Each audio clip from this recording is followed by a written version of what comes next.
to Career Happy Hour. It's Andrew Beach, teacher of self-education. I help professionals find themselves so that they can then communicate themselves to other people. It's interesting when you talk to someone how challenging it might be to understand who you are. So welcome. It's good to have you here for Career Happy Hour. This happens every Friday, 3 o'clock Pacific time. Forgot to get our friends from Instagram started here today. So let me get that rolling as you file in here and we get more people involved in this. Happy Independence Day or Happy Canada Day, depending on where you're joining from here in North America. If you're outside North America, then certainly Good Friday. Happy Friday. It's Career Happy Hour. This is an opportunity for us to gather together to have a community where we support one another. So please put your LinkedIn profile in the chat so that we can actually connect with you and see how we can support you. This concept, this idea of job search, especially when I'm seeing a lot of people being laid off or a lot of people in situations that aren't ideal.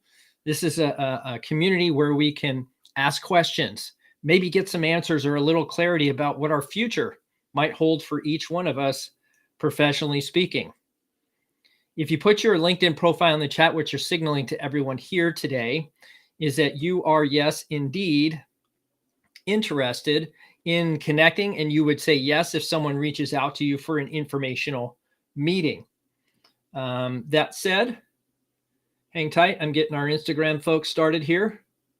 A little bit late to the game, but nonetheless, I am here. Good to see everybody. Happy Friday. Good to have you. There we go. And let's start our live stream. There we go. Okay, so we're live on Instagram. We're live on YouTube, Facebook, LinkedIn, and also Twitter. So today I was really thinking a lot about some things I was seeing not only in my clients, my coaching clients this week, but also postings that I often see on LinkedIn or around social media. And this concept is what happens after the interview. And we've covered this before on Career Happy Hour, but I wanted to take an opportunity here to go through that again and really to talk about what happens at the end of an interview. And as good as your presentation might be or might not be, there is a next step for an interview. And I've just got a handful of thoughts about what that is and what maybe we can do about that. If you don't know what the next steps are, certainly I would ask the hiring team or the person you're talking to, doesn't matter if it's a recruiter, a peer, a hiring manager, whatever, a panel or a loop. There's many kinds of interviews you will encounter, and asking what the next step is critical. And maybe they don't know the next step. Well, you might turn that back around and say, well, in terms of most people being hired by this organization, or in terms of your experience getting hired here, how did it work for you? And so now they're speaking anecdotally about their own experience or that of a neutral third party. They're not speaking about my experience. So that will give me some insights onto their hiring process. And so the boilerplate answer for a lot of hiring teams is, oh, the recruiter will get back to you. That's not my wheelhouse. And that's really a smokescreen or a lame excuse for not answering the question in my mind. So I'm not going to push it, but asking a follow-on question is certainly appropriate. So what are some things we can presume are going to happen at the end of an interview? Well, one of those optimally is that we get an offer. Now, of course, if you have a question, please put that in the chat. I'd love to hear not only your contributions, but your questions, and also see how I can support you here today. There is a link in the description, by the way, if you want to come on live. It is a holiday weekend here in the United States and likely in Canada as well. So this is kind of a casual Friday. I'm not really dressed up in any way, so I'm kind of taking it casual today as well. So if you have questions or you want to get some hands-on advice here today, just recognize that this is a public stream. It's my views and my views alone. It doesn't align with or represent those of companies I might be affiliated with. So I'll just make that little disclaimer here today, right now. And so put that information in the chat or come on live and I'll answer your questions. I'll put on the old headphones and we can have a coaching conversation right now. That link is, of course, in the description below. So yeah, the ideal is you go to an interview and out of it comes an offer. That's the ideal. Now, does every interview end with an offer? No, it doesn't. And so even though your ideal is to end up with an offer, we can't expect maybe in the first interview that you have is scheduled by talent acquisition HR, they're likely not going to get on the phone, ask you a handful of questions and send you an offer.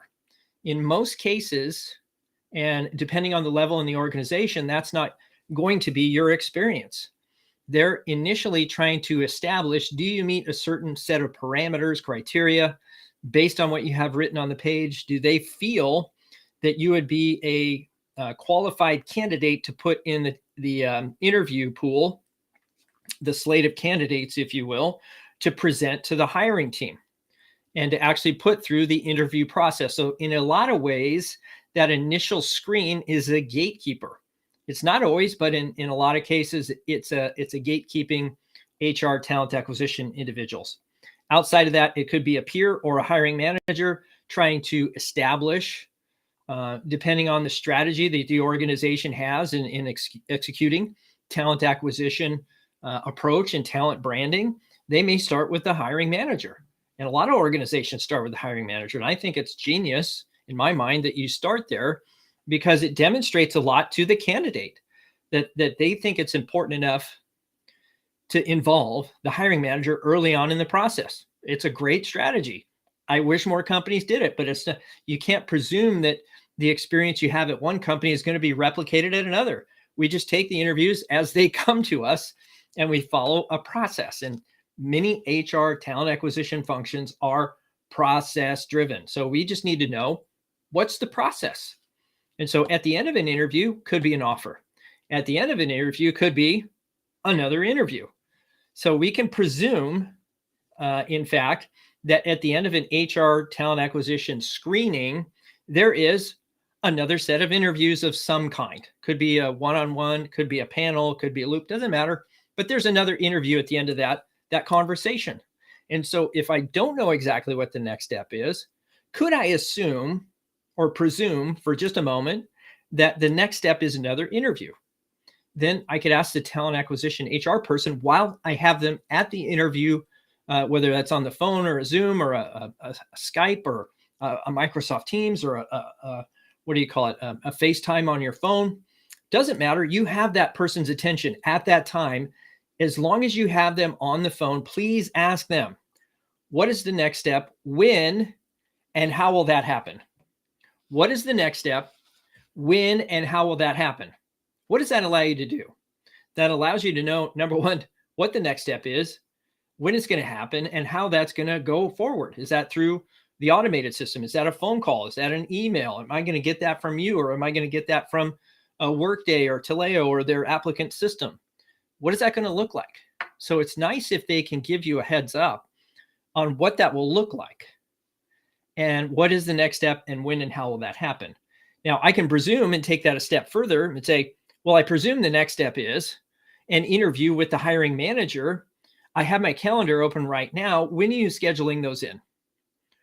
Is that a little forward? Yeah, I mean, you may want to choose different words. I'm comfortable asking some of these questions, but, and I may say it with a chuckle just to diffuse any tension that might come with the delivery. Your delivery does matter, so we won't overlook that. But the other interview is with the hiring manager. Well, if you're wrong, guess what they will do? They will correct you. Actually, the next step for me is I need to go through 16, 17, 18, 20 screenings. I'll come up with a short list, but I have no problem pushing you forward. Now, that's something that comes from the talent acquisition word. So pushing you forward or recommending you, so maybe the question you ask, is there anything that would prevent you from recommending me for the next interview in the process? So that's the part that we focus on. Not, is there anything I could do better?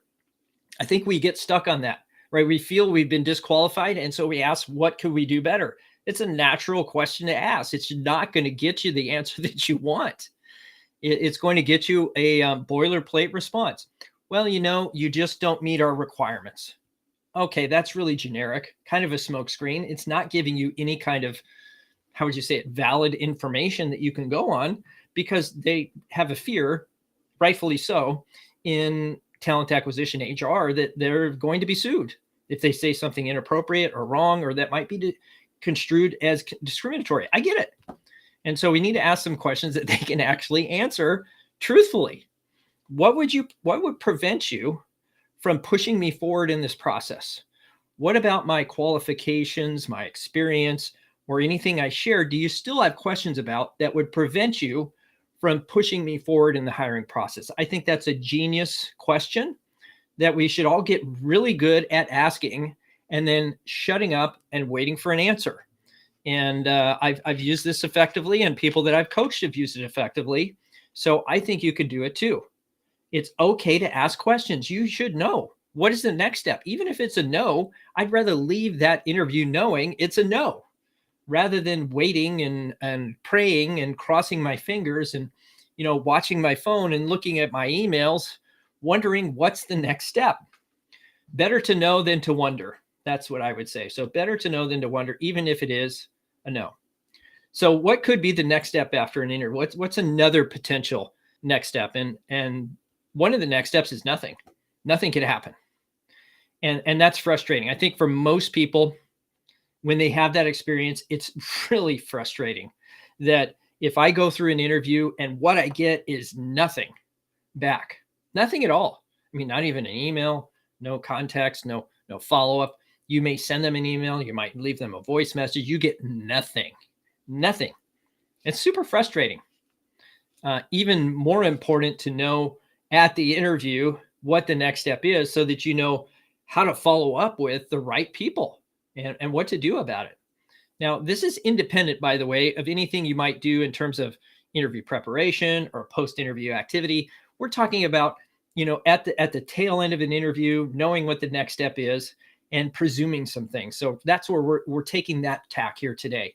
But nothing could happen after that interview, and you might be okay with that. It might be that, I've got other opportunities, or I've got other offers. I've got people that are more responsive. If nothing happens, it doesn't hurt my feelings. My suspicion is that more often than not, the time that nothing happens is the company you want to work for in the role that you're most excited about. So it isn't always the case, but nothing after an interview is something to manage. And the activities we'll do to address some of these things are what we'll talk about afterwards. But one of the other things that could come out of an interview is a background check. Now, that is actually a positive buying indicator. So if I go through a series of interviews, maybe I've been for 1, 2, or 3, or 4 rounds of interviews, and all of a sudden I get in my email a background check request, what is that saying? Well, that's telling me that they're preparing to offer you the job. Relatively few companies are going to undergo the expense, the time, energy, and the effort it takes to do a background check for someone they're not going to hire. It just doesn't happen that often. Now, there are organizations like, the government or the military or that sort of thing, where yes, a background check might be done at the front end of a process, because they don't want to waste their time with people that might not qualify otherwise. So, I could see a background check being done earlier on, but generally speaking, if you've been through a process with a corporation or a public or private industry, then yes, a background check is a buying indicator, what we call a buying indicator. Now, these buying indicators could actually be upstream from that background check request. They could be at an interview. When you've gone through several rounds and now you start getting really interesting questions like, what are your salary requirements, and when do you want to start, and would you have to give notice? What's the current situation with your company? How much notice would you have to give? Right there, what they're asking you is what they should put on the offer. So just be clear that the longer you go into the hiring process and you start getting these questions about your current situation and what are your salary requirements and those sorts of things, those are buying indicators. And so just be aware of those. that the next step might be the offer. So background check is something that could come out of that. Now, how can I use that to my benefit?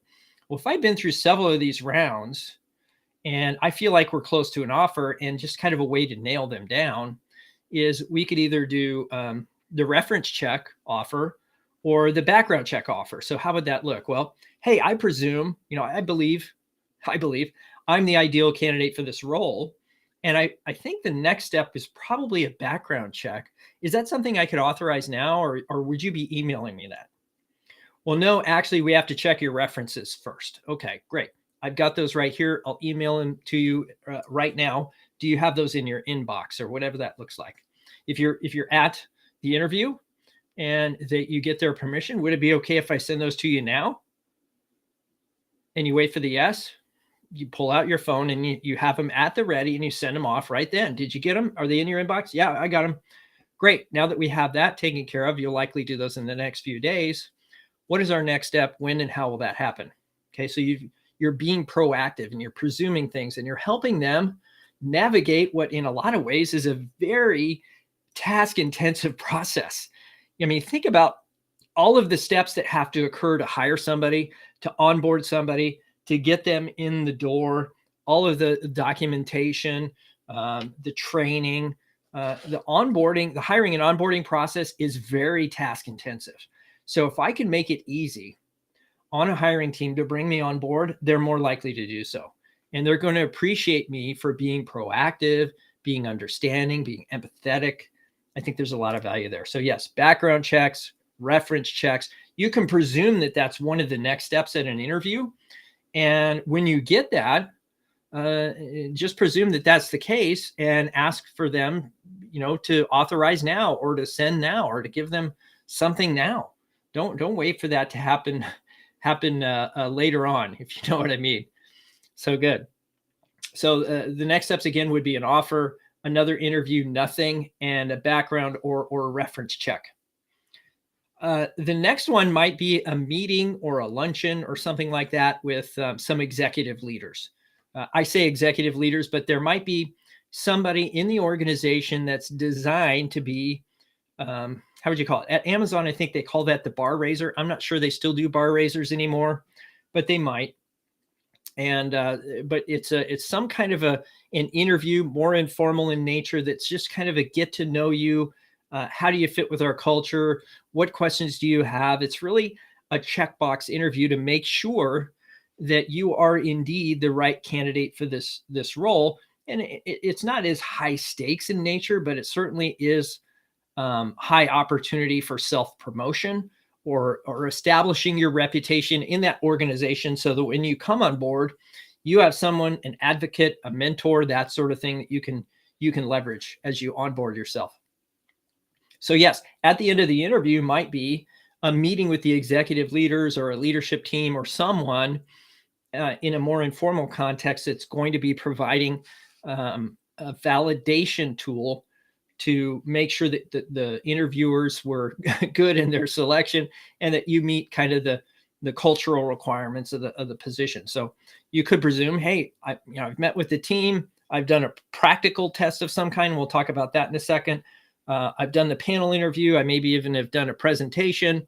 I believe the next step would be a meeting with the executive leaders of the company. When can we schedule that? Can we get it in the calendar right now? I have mine open. Let's put something together. And again, anybody across the table from you will either be confirming or correcting. They're either going to confirm, yes, that's the next step, or they're going to correct you and say, no, that's not the next step. This is the next step. And that next step might be a technical screen of some kind or a practical interview. Some might call that like a coding interview or a case study, but it's a practical exercise.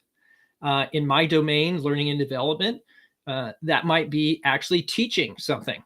I get the opportunity to present an idea, a thought, or a skill, and they get to see whether or not I have the capability or the skill to deliver that training. So that's something to think about. Is at some point in the process, you might have indeed some sort of a technical screen. And if you haven't had that in the process yet, we can presume with the person you're interviewing with that is the next step.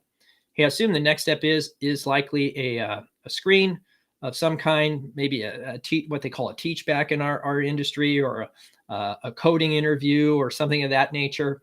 And in fact, when you start off this process, it's probably not a bad idea to ask the recruiter, talent acquisition, the first person in the chain of interview process, what is the process overall? Give me an overarching idea of what that is, so that you could, asking again is not out of bounds. You should ask questions during an interview.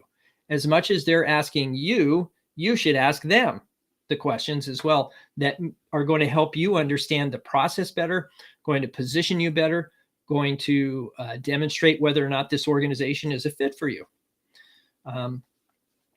So that's the other outcome that could come out of this, is you could have a technical or some sort of practical case study interview type thing. And then, of course, one of the outcomes could be a no thanks. And those to me are the best ones to get outside of an offer. So unless you're giving me an offer, I'd rather just have a no.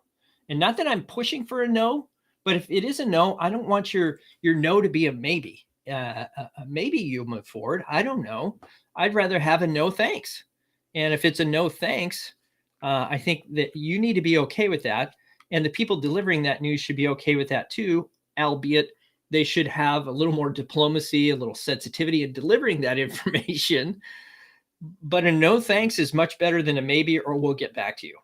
I'll get back to you is, and then you don't even get back to them. You're not even telling the truth.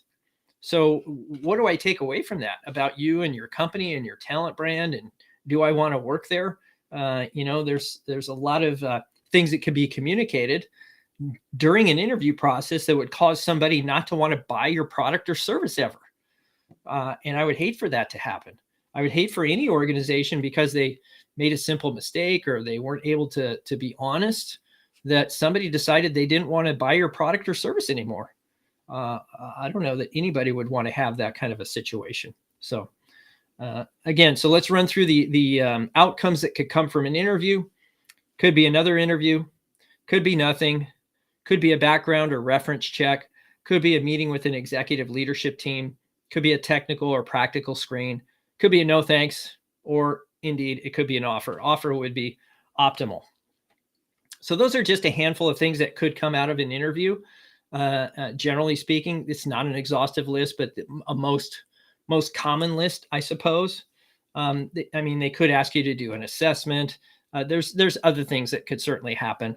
They could ask for a writing sample. That again is a practical screen, but or a portfolio. There's a lot of things they could ask for in the process. Let's just presume what that would be. Ask if that's correct, and then would that allow you to move forward in the process? And often you'll be corrected. So outside of that, what could we do? What could we do regardless of which one of these 6, 7, 8, 10 things happen at the end of an interview? Well, I'm always an advocate of having more opportunities available than I do currently. And the only way I can see to have an antidote or a solution to any kind of outcome to an interview is to have another interview with another opportunity. So whatever got you to this interview, take 1 second and think to yourself, how did I get here? What really led to me getting to that interview in the first place? And see if you can replicate that with another organization. Maybe it was a friend of yours that you said, hey, I see this role, I'm going to apply. Would you mind pushing my resume forward or giving me a recommendation or a referral? They might get a bonus. And you say, okay, that worked at this company. Maybe it'll work over here at that company. And so you see an open position over there. You know somebody there. You ask for the referral. That's the beauty, by the way, of LinkedIn, is you can see a lot of people on LinkedIn. And you can go to LinkedIn, you can do a search, you can find the people, how you're connected, where they went to school, what companies they worked for in the past. You can see what you might have in common. It's like professional dating. I say that in a positive way, not in a stalker, weird kind of way. That, isn't it nice? You have a place to go where everyone is displaying their resume, electronic resume, and it's a LinkedIn profile. I find that really, really valuable. And so does Microsoft, so much so that they bought LinkedIn, 6 years ago? and the company I think is doubled in size in terms of sales. And it's an extremely valuable tool for any of us professionally speaking, whether you're in talent acquisition or you're looking for a job, that sort of thing. It's a platform of Indeed opportunity. So it's designed that way. What would I say? I would say I'd try to find another opportunity. Use what's been working for you to push another opportunity forward, because you never know what the outcome of that interview is going to be. It could be one of a dozen things. Even if it's an offer, does that mean you start work? No, I've been seeing a lot of people having their offers rescinded right now. So what can I count on? I can only count on my activities, or my savings, or my assets, my nest egg, right? My expenses. I can adjust my right? There's a lot of things I do control, but what I don't control is the internal workings of an organization, how long it takes them to push people through an interview process, whether or not they're taking time off, when people die, retire, or get fired. I mean, you don't control any of those things. What you do control is your actions and what you focus on as part of your career development process. And so focus on what you control. You control meeting with people, or at least reaching out to schedule meetings with people. I had 2 of those today. Only one showed up. The other one didn't respond or confirm. So, it happens. You go in with the best of intention, and you do your darndest to get somebody to meet with you, but often it just doesn't work out. And that's just life. It's the way things happen. I mean, there's times where I couldn't make a meeting and I didn't follow up, or I didn't call, or I didn't say, hey, I can't make it, or didn't confirm. And that's on me. But it doesn't mean that it's my standard of practice. It means it's an anomaly, or something happened. I'm apologetic. I do what I can to repair the relationship. But, we can't expect everybody that we reach out to say yes. We just do our best, in terms of filling our pipeline with new opportunities. And that's the part we control. The follow-up, the acquisition of new opportunities, that's all within our control. But it's limited, or in some way influenced by the supply and demand of opportunities, by the economy, by these other things we need to be aware of, for sure. But that just means it adjusts the volume of activities that we need to participate in. So I remember, gosh, back in the last recession, many of you probably weren't even involved in that, professionally speaking, but in, 2008, 2009, I mean, there were probably one job for every 500-600 applicants. Today, there's probably one job for every, 50 applicants.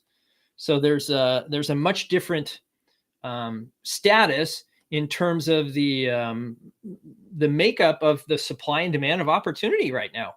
And so as more people get laid off and the economy slows down, hiring will come down as well, and there will be a lot more competition.